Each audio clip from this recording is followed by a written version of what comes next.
કોઈ પણ બ્રા લો માત્ર 150 રૂપિયામાં ઇન્કમટેક્સ આશ્રમ રોડ. બ્રાન્ડેડ ઇમ્પોર્ટેડ પેન્ટીઝ 3 પીસ માત્ર 250માં. વેડિંગ ફેન્સી નાઇટીઝ માત્ર 350 થી શરૂ. બ્રાન્ડેડ પીરિયડ પેન્ટી માત્ર 499. અને હા, મેન્સ કલેક્શન ઓલ બ્રાન્ડેડ અને ફ્લેટ 20% ના ડિસ્કાઉન્ટ સાથે. અરિહંત હાઉસ, ઇન્કમટેક્સ આશ્રમ રોડ. તમારી તરફ હું પણ શોકમાં જ હતી કે આશ્રમ રોડમાં તમને અરિહંત હાઉસ કરીને એક લક્ઝુરિયસ સ્ટોરમાં આટલું સસ્તું મળે છે.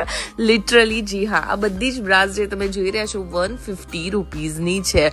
150 રૂપીઝ ઈચ તમને આ બ્રા મળી જવાની છે. અને સાઇઝીસની વાત કરું તો અપ ટુ 36, 38 સુધી આ બ્રાસ તમને મળી જશે. હા, એમની પાસે સાઇઝીસમાં પ્લસ સાઇઝનું કલેક્શન પણ છે. સૌથી સરસ વસ્તુ શું છે ખબર છે? આખા અરિહંત હાઉસની, કેમ કે બધું કલેક્શન જે તમે જોઈ રહ્યા છો ને બધું બ્રાન્ડનું જ મળશે. ચીલા ચાલુ વસ્તુઓ ત્યાં ઓછી તમને જોવા મળશે. હવે વાત કરીએ તો 30 વર્ષ જૂની આ ફર્મમાં તમને કલેક્શન અને બ્રાન્ડ